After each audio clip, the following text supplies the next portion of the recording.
کراچی سے آ کر اسلام آباد میں یہ ہماری آپ کی زندگی کی مثال ہے۔ مختلف اکابر کی خدمت میں حاضری دینی، سب سے آٹوگراف اور نصیحت لکھواتے تھے۔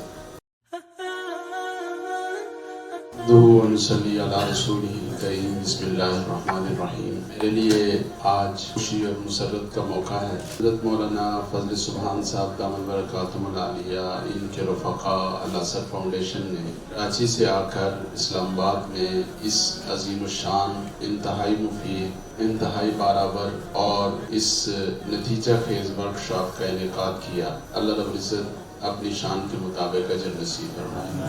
ہم لوگ جب دورہ حدیث میں پہنچے، سابیہ اور دورہ حدیث میں، اس وقت ہم نے کچھ رفقا نے مل کر یہ اہتمام کیا، مختلف اکابر کی خدمت میں حاضری دینی۔ ہم نے اسفار کیے KPK کی طرف ایک دفعہ، پھر گجرانوالہ حضرت شیخ سرفراز خان رحمۃ اللہ علیہ کی خدمت میں، سید نفیس شاہ صاحب کی خدمت میں، پھر کراچی کے مشائخ کی خدمت میں۔ تقریباً سابیہ اور دورے کے سالوں میں کوئی ایسی قابل ذکر پاکستان کی شخصیت یا ہستی نہیں تھی کہ جن کی خدمت میں ہم حاضر نہ ہوں۔ ہماری اس حاضری کا بنیادی مقصد تو اپنے اکابر اور مشائخ کی خدمت میں دعائیں لینا تھا، ان کی زیارت کرنا تھا، اور آج میں اپنے آپ کو بہت خوش قسمت سمجھتا ہوں، ان لمحات کو اپنے لیے سعادت سمجھتا ہوں۔ اللہ رب العزت نے کرم فرمایا۔ حالانکہ ہم جب آدمی طالب علم ہوتا ہے تو اسے اندازہ نہیں ہوتا کہ کون سی ہستی اتنی بڑی ہستی ہے، اللہ تعالیٰ نے ان سے کتنی خیریں وابستہ کر رکھی ہیں، لیکن میں اسے اپنی سعادت سمجھتا ہوں کہ ہمارا ایک، آپ سمجھے کہ اس وقت کا یہ شوق تھا۔ پھر ہمارے پاس ایک ڈائری تھی جس پر ہم سب سے آٹوگراف اور نصیحت لکھواتے تھے۔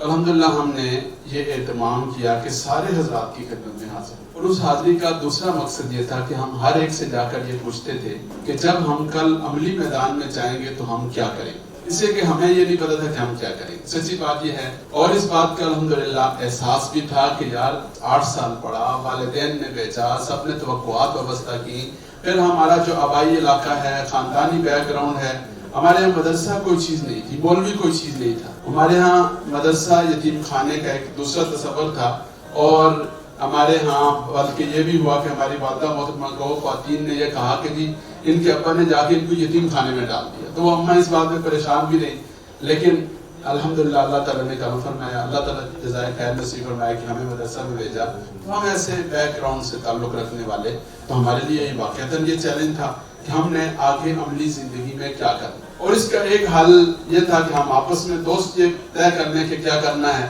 اور دوسرا جو درست حل تھا وہ یہ تھا کہ اپنے بڑوں سے جا کر پوچھیں۔ اب صورتحال بدل گئی ہے، حالات بدل گئے ہیں، سب کچھ بدل گیا ہے۔ میں دوستوں سے اکثر کہا کرتا ہوں، میں تقریر نہیں آپ حضرات سب گپ شپ لگانے کے لیے حاضر ہوا، تو میں دوستوں سے کہا کرتا ہوں حضرت کہ پہلے وقتوں میں یہ تھا کہ شاگرد استادوں سے رابطہ رکھتے تھے، اب دور تبدیل ہو گیا، استادوں کو شاگردوں سے رابطہ رکھنا چاہیے۔ اور بھائی عامر عثمانی یہ بھی تذکرہ کر رہے تھے، یہ سب گواہی دیں گے، الحمدللہ مجھ سے زیادہ کوئی بھی اپنے دوستوں سے رابطہ رکھنے کا اہتمام نہیں کرتا جتنا الحمدللہ میں کرتا ہوں اپنے ساتھیوں کے ساتھ۔ تو صورتحال بدل گئی ہے، اس بدلی ہوئی صورتحال کا جو نمونہ اور مظہر ہے وہ شیخ فضل سبحان صاحب دامت برکاتہم العالیہ ہیں۔ انہوں نے یہ کام شروع کیا۔ ہم اس وقت چشموں اور نہروں اور سمندروں کی خدمت میں حاضر ہوتے تھے، حضرت بادل بن کر آپ حضرات کے پاس۔ اللہ تعالیٰ جزائے خیر نصیب فرمائے۔ یہ ان کا اتنا بڑا احسان ہے، یہ ان کی اتنی بڑی نیکی ہے، اس نیکی پر آپ حضرات میں سے ہر ایک کے ذمہ ہے کہ باقاعدہ صلاۃ الحاجت پڑھ کے ان کے لیے دعا کریں، اللہ اپنی شان کے مطابق اجر نصیب فرمائے۔ آپ حضرات کو اگر کبھی یہ اتفاق ہوا ہو کہ موٹر وے پر جاتے ہوئے غلط ٹریک پہ چڑھ گئے تو کتنی اذیت ہوتی ہے، کتنی مشکل ہوتی ہے۔ اگر کسی کو یہ نہیں ہوا اللہ اسے محفوظ رکھے۔ ہمارے ساتھ ہوا جس وقت حضرت مولانا قاری سید الرحمان صاحب رحمۃ اللہ علیہ کی نماز جنازہ تھی، ہم یہاں سے نکلے حضرت کی نماز جنازہ کے لیے، تو جو گاڑی والے ڈرائیور ساتھی تھے، ان اللہ کے بندے نے غلطی سے یہاں سے پشاور یعنی ہزروں والی سائڈ پہ مڑنے کے بجائے لاہور والے موٹر وے پہ چڑھ گئی گاڑی۔ اب واپس مڑنے کا کوئی حل نہیں تھا جب تک کہ ہم چکری انٹرچینج پر نہیں پہنچ گئے۔ چکری انٹرچینج سے ہم باہر نکلے اور باہر نکل کر دوبارہ سے ہم واپس آئے تو ہم حضرت کے جنازے میں تو نہیں پہنچ سکے، لیکن بعد میں جا کر تعزیت اور دعا میں شامل ہو گئے۔ ہمیں یہاں سے لے کر چکری جانا پڑا اور چکری سے باہر نکل کر دوبارہ واپس پشاور جانا پڑا۔ یہ ہماری آپ کی زندگی کی مثال ہے کہ کہ موٹر وے میں پھر بھی آپ چکری سے جا کر واپس لوٹ سکتے، پھر بھی آپ اگلے کسی جو انٹرچینج ہے وہاں سے جا کر آپ اپنی ڈائریکشن اور رخ تبدیل کر سکتے ہیں. لیکن بھائی یہ جو زندگی ہے یہ ایک دفعہ ملتی ہے، یہ جو موقع اور آپشن ہے یہ ایک دفعہ ملتا ہے. اور اگر آپ کو جب آپ اپنی زندگی کی شاہراہ پہ نکلنے لگے ہیں وہاں پر کوئی صحیح رخ بتانے والا نہیں ہے تو پھر آدمی بسا اوقات ایسی سائڈ پر چل جاتا ہے، ایسے رخ پہ نکل جاتا ہے کہ جس سے منزل ہمیشہ ہمیشہ کے لیے کھو جاتی ہے، ہمیشہ ہمیشہ کے لیے اس کا راستہ کھوٹا ہو جاتا ہے. اور ہم نے بے شمار لوگوں کی یہ صورتحال دیکھی، اور وہ لوگ ایسے تھے کہ جنہوں نے یہ جو راہبر ہوتے ہیں، یہ جو رہنما ہوتے ہیں، یہ جو اکابر ہوتے ہیں، یہ جو بڑے حضرات ہوتے ہیں جن کی زندگی کے تجربات ہوتے ہیں، جنہوں نے ان کے بارے میں منفی سوچ اپنائی، اس کا نتیجہ یہ نکلا کہ اپنا راستہ کھوٹا کر دیا. تو یہ جو ورکشاپ ہے اور اس طرح کی دیگر ورکشاپس، یہ دراصل وہ لوگ ہیں کہ جو آپ نے دیکھا ہوگا کسی جگہ آدمی جا رہا ہے تو راستے میں سفید چونا لگایا ہوا ہے، کوئی بندہ کھڑا ہے اس نے خاص قسم کا کارڈ جو لگایا ہوا، خاص قسم کی کیپ پہنی ہوئی یا کوئی واسکٹ وغیرہ لگائی ہوئی، تو وہ رہنمائی کر رہے کہ یہاں سے یوں مڑیں، فلاں جگہ جائیں، فلاں جگہ جائیں، تو کتنی سہولت ہو جاتی. تو یہ جو حضرات ہیں الاسر فاؤنڈیشن والے اور دیگر جو رفقا اس میدان میں کام کر رہے ہیں، یہ دراصل وہ رہبر ہیں، وہ رہنما ہیں، وہ راستہ دکھانے والے ہیں جو مجھے اور آپ کو اپنی زندگی کا جو سفر ہے اس سفر کو مفید بنانے کے لیے، نتیجہ خیز بنانے کے لیے ہماری رہنمائی کرتے ہیں. اللہ رب العزت اپنی شان کے مطابق جزائے خیر نصیب فرمائے. تو یہ کام ہمارے ہاں بہت اس کو ہلکا سمجھا جاتا ہے، جتنی اس کو اہمیت دینی چاہیے اتنی اس کو اہمیت نہیں دی جاتی. تو میں آپ اللہ سے درخواست کروں گا کہ اس کار خیر کو اپنا کام سمجھیں، اس کو اپنی ذمہ داری سمجھیں. میں کل حضرت مولانا فضل سبحان صاحب سے عرض کر رہا تھا کہ حضرت آپ نے بڑے مشکل میدان کا انتخاب کیا، اس میدان کے لیے کوئی چندہ نہیں دیتا، اس کام کے لیے کوئی آپ کے ساتھ نہیں چلتا. میری آپ سب رفقا سے، سب فضلاء سے یہ درخواست ہوگی کہ اپنے گرد و پیش میں دیکھیں کہ کیا ہو رہا ہے. لوگ جو وہ زمانہ قیامت کی چال چل گیا اور ہم وہیں پر کھڑے. ہمارے ایک دوست ہیں ندیم احمد خان صاحب جو چیئرمین خبیہ فاؤنڈیشن ہے، ان کے ہاں ایک دفعہ ترکی سے ایک وفد آیا. وہ جو ترکی سے آنے والا وفد تھا اس میں ایک دوست ہیں عمر فاروق جلدرم ان کا نام ہے، ماشاءاللہ بڑے اچھے ایکٹیو ہیں، اسلامی یونیورسٹی سے بھی پڑھے ہوئے اور عربی پہ ان کو بہت اچھا عبور ہے، الجزیرہ کے لیے پروگرام بھی کرتے ہیں اور ترکی کے وزیر اعظم کے مشیر بھی رہے. تو انہوں نے ایک بڑا اچھا جملہ ارشاد کیا. بڑی ہم ایک سفر میں تھے کشمیر کے یہ زلزلہ زدگان کے تعاون کے سلسلے میں، تو انہوں نے ایک جملہ بولا اور وہ جملہ ایسا تھا کہ جو میں آپ حضرات کی خدمت میں پیش کر کے درس چاہوں گا.